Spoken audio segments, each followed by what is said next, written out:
আসসালামু আলাইকুম everyone, welcome back to my channel ইচ্ছা থেকে স্বপ্ন পূরণ। আজকে আমি এত সুন্দর কিউট মিনি শেলফটি তৈরি করে দেখাবো। তো তার আগে আপনি যদি আমার চ্যানেলে নতুন হয়ে থাকেন তাহলে চ্যানেলটি অবশ্যই সাবস্ক্রাইব করে দেবেন এবং ভিডিওটি ভালো লাগলে একটি লাইক কমেন্ট শেয়ার করে দেবেন। প্রথমেই 3টি কার্ডবোর্ড গোল করে কেটে নিয়েছি এবং তার মাঝে কালার পেপার লাগিয়ে দিয়েছি।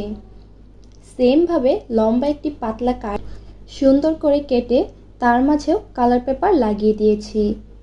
নিচে কিছুটা অংশ গ্যাপ রেখেছিলাম। এবার এগুলোকে পাতলা করে কেটে নিয়ে নিলাম। তো পাতলা লম্বা কার্ডবোর্ডটাকে সুন্দর করে ভাঁজ করে একটা শেপ দিয়ে দেব, কেননা গোলাকার কার্ডবোর্ডটা এটার ভিতরে লাগাতে আমাদের খুবই সাহায্য করবে। এবার এটার মাঝে কার্ডবোর্ডটি লাগিয়ে নিলাম এবং অপর সাইডে কালার পেপার বসিয়ে দিলাম। 3টা কার্ডবোর্ডে আমি সেমভাবে কাজ করেছি। দেখতেই পাচ্ছেন কত সুন্দর তৈরি হয়ে গিয়েছে 3টা গোলাকার কার্ডবোর্ড।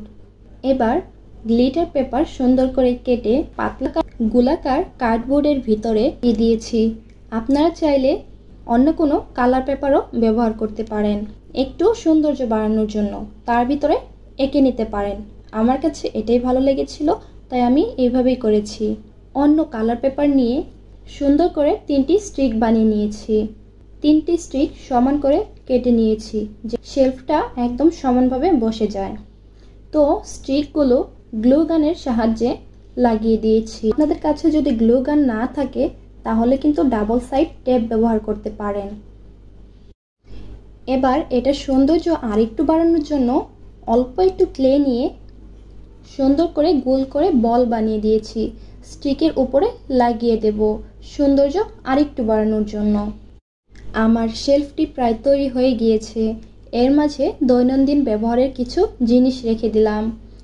আপনারাও চাইলে এত সুন্দর মিনি শেলফটি তৈরি করতে পারেন। এই হলো আমার মিনি শেলফের ফাইনাল লুক। দেখতেই পাচ্ছেন কতটা সুন্দর এবং কতটা কিউট হয়েছে। তো সুস্থ থাকবেন, ভালো থাকবেন। ভিডিওটি ভালো লাগলে কিন্তু অবশ্যই একটি লাইক কমেন্ট শেয়ার করে দিবেন। আল্লাহ হাফেজ।